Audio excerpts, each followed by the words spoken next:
بسم الله الرحمن الرحيم. الحمد لله نحمده ونستعينه ونستغفره ونؤمن به ونتوكل عليه ونعوذ بالله من شرور أنفسنا ومن سيئات أعمالنا.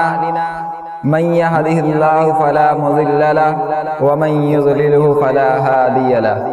ونشهد أن لا إله إلا الله وحده لا شريك له وأشهد أن محمدا عبده ورسوله.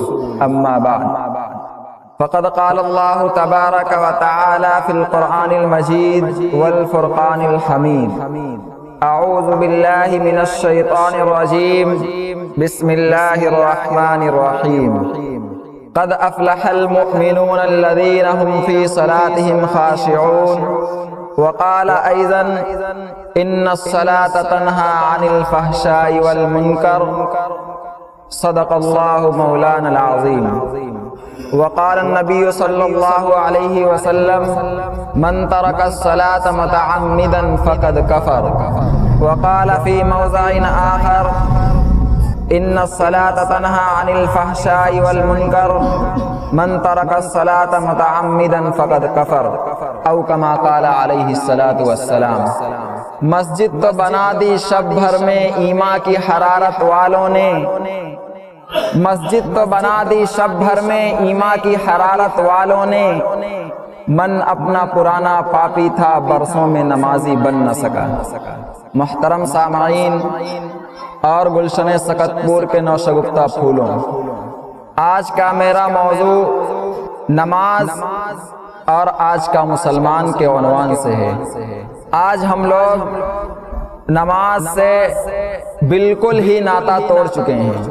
آج کا مسلمان اگر دیکھا جائے تو 95% نماز پڑھنے مسجد میں نہیں آتا ہے. حالانکہ محمد عربی صلی اللہ علیہ وسلم کا صاف صاف ارشاد ہے: من ترک الصلاۃ متعمدا فقد کفر. جو شخص جان بوجھ کر نماز چھوڑے گا وہ کفر تک پہنچ جائے گا. اس کا راستہ کفر کی طرف کھلتا چلا جائے گا. صاف صاف ارشاد کے باوجود، حدیث میں واضح طور پر ارشاد کے باوجود ہمارے اندر اتنی غفلت اور اتنی لاپرواہی بڑھتی جا رہی ہے کہ مسلمان آج ہر طرح سے پریشان ہیں. مسلمان طرح طرح کے مصائب و آلام میں گھرا ہوا ہے. کہیں ہماری مساجد پر حملہ ہو رہا ہے تو کہیں ہمارے مدارس اور مکاتب کو نشانہ بنایا جا رہا ہے. آخر ایسا ہو کیوں رہا ہے؟ اگر ہم نماز پڑھتے، اگر ہم 5 وقت کے نمازی ہوتے تو یہ حالات ہم پر نہ آتے. لیکن ہم یہ سمجھتے ہیں کہ نماز پڑھنا صرف غریبوں کے کام آئے گا. نماز پڑھنا صرف غریبوں کا کام ہے. امیر لوگ اور بڑے لوگ، جن کو کہہ لیجئے بڑے لوگ، تو وہ بھی نماز پڑھنے میں آر سمجھتے ہیں. مسجد تک آتے ہی نہیں. جن کو اللہ نے دیا ہے وہ مانگنے کے لیے آتے ہی نہیں کہ اللہ تعالیٰ سے ہم کچھ مانگیں.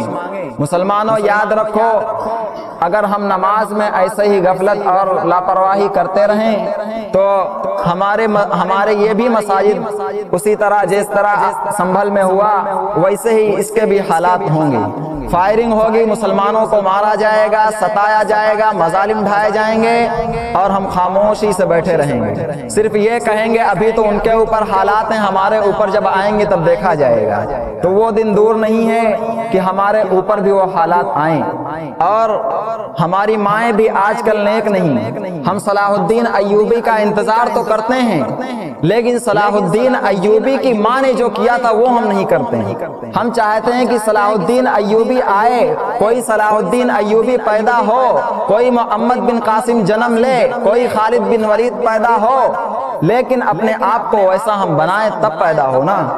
آج ہماری مائیں، حاملہ عورتیں ٹی وی اور سیریل دیکھتی رہتی ہیں، جبکہ اس حالت میں ان کو قرآن کی تلاوت اور ذکر و اذکار میں مشغول ہونا چاہیے. جب تک ذکر و اذکار اور تلاوت میں مشغول نہیں رہیں گی تب تک کوئی صلاح الدین ایوبی کا انتظار مت کرنا. ہم پر حالات یہ ایسے ہی نہیں آئے. ہم حکومت کو غلط کہتے ہیں، اپنے کو غلط نہیں کہہ رہے ہیں. ہم اپنے حالات تو دیکھیں، ہم اپنے اندر وہ چیز تو لائیں جس سے دین پیدا ہو. ہم صلاح الدین ایوبی کا انتظار کرنا اب چھوڑ دیں، یا پھر اپنی ماؤں کو دیندار بنائیں، اپنی بیوی کو دیندار بنائیں، اپنے بچوں کو دیندار بنائیں، تب جا کے صلاح الدین ایوبی، محمد بن قاسم اور خالد بن ولید پیدا ہوں گے، تب جا کے ہمارے مدارس، ہمارے مکاتب، ہمارے مساجد محفوظ رہیں گی۔ ہم حالات دیکھتے ہیں اور اگنور کر دیتے ہیں، ارے ابھی تو ان پر حالات آئے ہیں، جب ہمارے اوپر آئیں گے تب دیکھا جائے گا۔ ہم اسی غفلت میں اگر پڑے رہیں تو ایک دن ہم کو بھی کٹنا پڑے گا۔ اور مسلمانوں، میں یہ بات 100% گارنٹی لے کر کہہ سکتا ہوں کہ اگر ہم نماز میں دور رہے، نماز سے دور رہے، محمد عربی صلی اللہ علیہ وسلم کی سنت کو، ان کی تعلیمات کو چھوڑ کر اگر ہم دنیا میں لگے رہیں تو وہ دن دور نہیں ہے کہ ہمیں گاجر اور مولی کی طرح کاٹ دیا جائے گا۔ ہم دوسروں کو برا کہتے ہیں، اپنے حالات سدھارنے کا، اپنے اندر کا کبھی جائزہ لیا؟ اپنے اندر کے بھوت کو، اپنی ہوس کو کبھی جگایا؟ اپنے نفس کو کبھی جگایا؟ دوسروں کو کہنا آسان ہے، اپنے لیے کرنا بہت مشکل ہے۔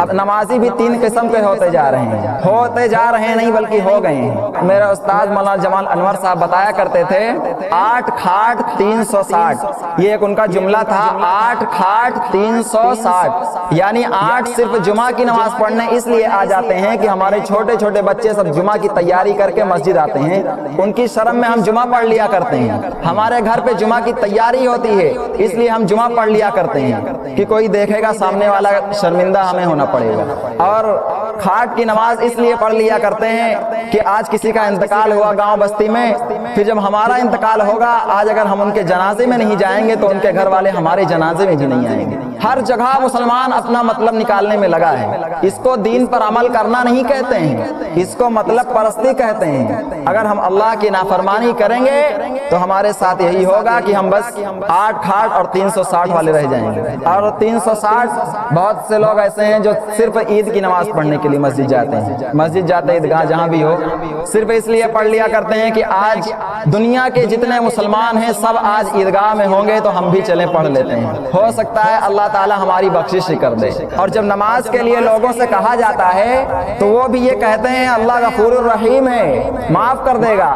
ارے کم سے کم سبب تو اختیار کیجئے، اسباب پر تو چلیے، تب اللہ تعالیٰ معاف کریں گے۔ ہم سارے فرائض چھوڑ کر کہتے ہیں اللہ غفور الرحیم ہے۔ اللہ تعالیٰ نے سبب پر بھی چلنے کو کہا ہے، اسباب بھی اختیار کرنے کو کہا ہے، ہم اس پر بھی عمل کریں۔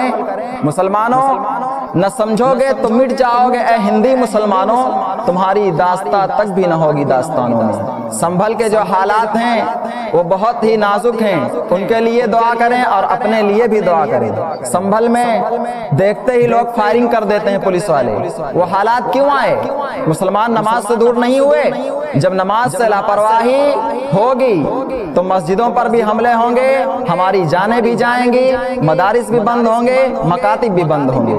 اور جس دن مدارس، مساجد، مکاتب بند ہو گئے اس دن قیامت کا سماں ہوگا۔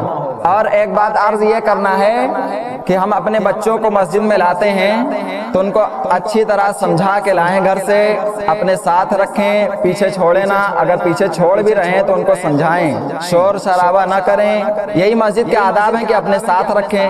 آدمی اگر اپنے ساتھ رکھے گا تو اس کو اپنے ابو کا ڈر رہے گا کہ ابو ایسا کریں گے، ابھی ماریں گے، کچھ بھی کریں گے، اس لیے اپنے ساتھ بچوں کو رکھیں۔ اور بچوں کو لانا بہت ہی ضروری ہے، مسجد میں بچوں کو لانا بہت ہی ضروری ہے۔